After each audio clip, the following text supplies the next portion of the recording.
మన ముకుంద జ్యువెలర్స్ కొత్త బ్రాండ్ పూర్వి అందమైన 18 గ్రామ్స్ బంగారు ఆభరణాలు అందుబాటు ధరల్లో వివరాలకు సంప్రదించండి. అమ్మ నమస్తే. నమస్తే అమ్మ జయలక్ష్మి. అమ్మ, వస్తువుల విషయానికి వచ్చేసరికి కొన్ని ఇరుగు పొరుగు దగ్గర నుంచి తీసుకోవచ్చు అంటారు, కొన్ని తీసుకోకూడదు అంటూ ఉంటారు. అలాంటి వస్తువులు ఏమైనా ఉన్నాయా? తీసుకుంటే ఏమవుతుంది? అసలు కొంతమందికి అపరిగ్రహము అని ఒక నియమం ఉంటుంది. ఎవరేమి ఇచ్చినా తీసుకోరు, ఉదారంగా ఊరికే తీసుకోరు. అది మంచి చెడు అని ప్రసక్తే లేదు, ఊరికే తీసుకోరు. తీసుకుంటే వాళ్ళకి రుణపడిపోతాం కదా.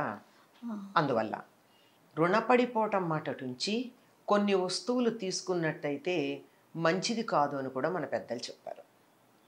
అట్లాంటి వాటిల్లో ఏది తీసుకుంటే వాళ్ళ తాలూకు దరిద్రం కానీ శని కానీ మనకు వస్తాయో అటువంటి వాటిని తీసుకోకూడదని చెప్పారు. ఏమిటి, దేని మీద శని ప్రభావం ఉంటుంది, శనికి సంబంధించిన వస్తువులు ఏమున్నాయి అవి తీసుకోరు. నువ్వులతో చేసింది కానీ మరొకటి కానీ నూనె, సాధారణంగా నువ్వుల నూనెకే వర్తించాలి ఇది, కానీ అన్ని నూనెలకు కూడా వర్తింపచేస్తారు. నూనె, నెయ్యి, తరువాత ఉప్పు, బెల్లం, ఇనప వస్తువులు, ఇట్లాంటివి అవతల వాళ్ళ నుంచి మనం తీసుకోకూడదు. ముఖ్యంగా చేత్తో తీసుకోకూడదు. ఓహో, ఎందుకు చేత్తో తీసుకోకూడదు అంటే నాకు ఒక సమన్వయం కనిపించింది. ఇవన్నీ కూడా రక్తంలో ఎర్ర కణాలను అభివృద్ధి చేసేవి. నువ్వులు కానీ బెల్లం కానీ అంతే కదా. తర్వాత ఇనుము ఎలాగో ఇనుమే, రక్తంలో ఉండేది ఐరనే కదా ప్రధానంగా ఎర్ర రక్త కణాలకి. ఆ రక్తానికి ఈ పుచ్చుకున్న వాళ్ళ రక్తానికి మధ్య ఏదన్నా ఒక కండక్టర్ లాంటిది ఉండి తద్వారా అక్కడి నుంచి నెగిటివిటీ ఇక్కడికి రావచ్చు. ఇది నాకు తోచిన సమన్వయం.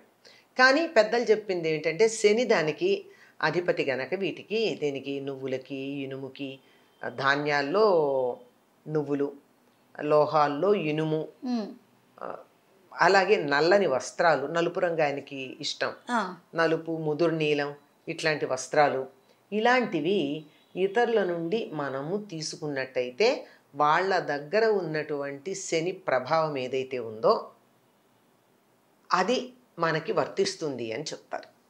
అందువల్ల తీసుకోరు. ఇంకా ఏమిటంటే కొన్ని వస్తువులు ఊరికే తీసుకోకూడదు. పైగా కొన్ని వస్తువులు అసలు అప్పుగా అసలు తీసుకోకూడదు. ఉదాహరణకి మన ఇంట్లో పెరుగు పూర్తిగా అయిపోయింది, పాలున్నాయి, పక్కింటికి వెళ్ళి నేను తోడు పెట్టుకుంటాను కాస్త పెరుగు ఇయ్యని అడగకూడదు. తోడుకి పెరుగు అడగడం అన్నది తోడు పెట్టడానికి అయితే మాత్రం పెరుగు ఇవ్వరండి.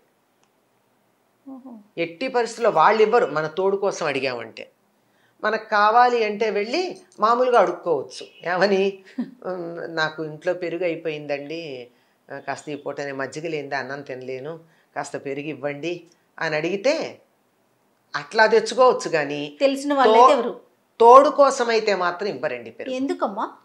దాని పేరు ఏమిటమ్మా? తోడు.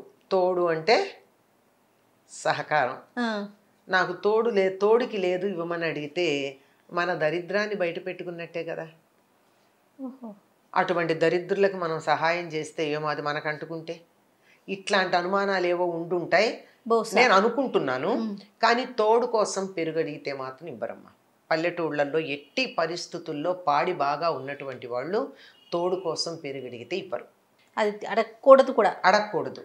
అలాగే ఇప్పుడు నువ్వులు ఉన్నాయి, నాకు చాలా పంట పండింది, పల్లెల్లో బాగా పండుతాయి కదా, పంట పండితే అందరికీ పంచుకునే అలవాటు ఒకటి ఉంటుంది.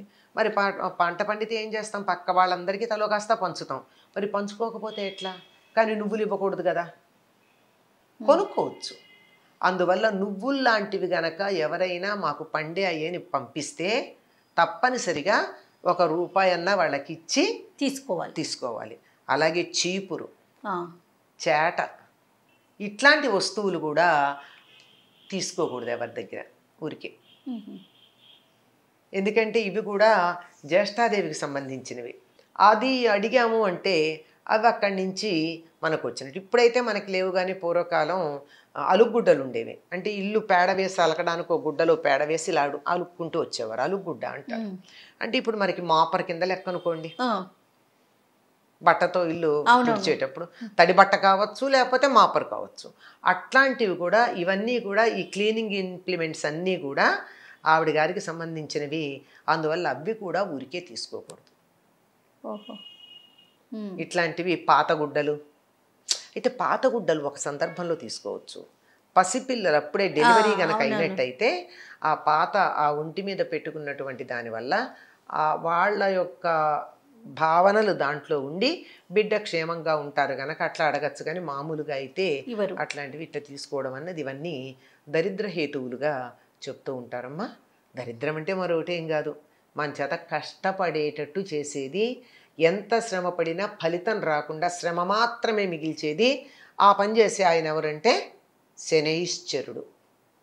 నెమ్మదిగా నడుస్తాడు ఆయన. ఎంత నెమ్మదిగా నడుస్తాడంటే మనకు కూడా ఎంత కష్టపడ్డా ఫలితం అన్నేళ్ళు పడుతుంది అనమాట. అది అంతకన్నా ఇంకేం కాదు, కారణం కాదు. అందువల్ల వీటిని ఎవరి దగ్గర ఉదారంగా తీసుకోకూడదు అని చెప్తారు. సో అంటే ఇప్పుడు మీరు చెప్పిన దాన్ని బట్టి మనము వస్తువులు అడిగేటప్పుడు ఆలోచించి అడిగి తీసుకోవాలి, అంతే కదమ్మా? అంతే అమ్మా. అంటే ఇప్పుడు ఇవన్నీ కూడా ఆధ్యాత్మిక పరంగా, అంటే ఇలా చెప్తే భయపడతారని చెప్పుండొచ్చు అంటారా? అంతే. జ్యేష్ఠాదేవికి కోపం లేకపోతే జ్యేష్ఠాదేవి మనకు వచ్చేస్తుంది, లేకపోతే ఇవి తీసుకోవటం వల్ల శని మనకు పట్టుకుంటుందని, ఇలాంటివి చెప్పటం వెనకాల ఒకటి ఏంటంటేనమ్మా, ప్రధానంగా ఎవరి దగ్గర ఏమీ తీసుకోకూడదు అని ఊరికే తీసుకోకూడదు అనేటటువంటి భావన పెట్టుకోవాలి. ఎవరి దగ్గర నుంచి ఏమన్నా తీసుకుంటే తిరిగి ఇచ్చేటట్టుగా ఉండాలి. దాని బదులు ఏదో ఒకటి, ఎంతో కొంత. ఈ భావన ఉన్నటువంటి వాళ్ళకి మాత్రమే ఇవన్నీ వర్తిస్తాయి. కానీ ప్రతిదీ అందరి దగ్గర ఏది వస్తే అది ఊరికే వస్తే ఏదైనా తీసుకునేటటువంటి మనస్తత్వం ఉన్నటువంటి వాళ్ళు కనీసం కొన్నింట్లో ఉన్నా జాగ్రత్త పడతారని చెప్పి, ఇవి తెలిస్తే ఇంకా కొన్ని విషయాల్లో కూడా జాగ్రత్తగా ఉంటారని చెప్పడం ఉంది. అందువల్ల ఉదారంగా ఎవరి దగ్గర నుంచి ఏమీ తీసుకోకూడదండి. ఇప్పటికి కూడా చెప్పేటటువంటి మాట మీకు ఇంకా గట్టిగా చెప్పాలి అంటే, దానం ఇచ్చేటప్పుడు కూడా ఇనుము దానం కానీ, పత్తి దానం కానీ, మరి నువ్వుల దానం కానీ ఎవరు పడితే వాళ్ళు తీసుకోరు. అందుకే ఈ దానాలు పుచ్చుకునే వాళ్ళల్లో ఎవరన్నా మరీ దరిద్రుడిలాగా ఉంటే, నువ్వుల దానం పట్టేవాళ్ళ ఉన్నాడు వీడు దరిద్రుడు అంటారు. అవును. అంటే నువ్వుల దానం పట్టేవాడు అంటే ఎంత దరిద్రం అంటే అందరి దరిద్రం వీడే తీసుకుంటున్నాడు. నిజంగా అది ఒక రకమైన త్యాగబుద్ధి. కానీ ఏం చెయ్యాలి, ఆ దానం తీసుకున్నాక ఆ ప్రభావం పోవాలి అంటే ఎన్నో లక్షల గాయత్రి చాలా నిష్ఠగా చెయ్యాలి. చేస్తున్నారా? అది కనిపించదు. అందువల్ల ఇవి దానం తీసుకోవడం, ఊరికే తీసుకోవడం, అప్పు తీసుకోవడం కూడా చాలా జాగ్రత్తగా ఆలోచించాల్సినటువంటి విషయాలు. పత్తి కూడా తీసుకోకూడదమ్మా ఒకళ్ళ దగ్గర నుంచి. పత్తి కూడా తీసుకోరు. పత్తి ఇస్తే కూడా ₹1 అంటే మినిమం, ఎంతో కొంత, ఎక్కువ 100 ఇవ్వచ్చు, 1000 ఇవ్వచ్చు, కాదనం. పత్తి కూడా తీసుకోరు. చిత్రం ఏమిటంటే ఆ పత్తితో తయారైనటువంటి వస్త్రాలు తీసుకుంటాం. వస్త్రం మళ్ళీ దానికి చాలా పవిత్రత ఉంది వస్త్రం తయారయ్యేటప్పటికి. అందువల్ల దానికి అభ్యంతరం ఉండదు. కానీ ఒత్తులు చేసుకోవడానికి కావాల్సిన పత్తి కూడా ఎట్టి పరిస్థితుల్లో తీసుకోరమ్మా. అగ్గిపెట్టి ఒకటి తీసుకోరు. ఇట్లా ఉన్నాయి కొన్ని. అవునవును. ఇవన్నీ కూడా అగ్గిపెట్టి ఎందుకంటే నిప్పు రాజేసేది, అంచేత తీసుకుంటే తగాదా వస్తుంది అని సున్నం ఇట్లాంటివన్నీ తీసుకోకూడదని చెప్తారు. అలాగేనమ్మా. నమస్తే. నమస్తే.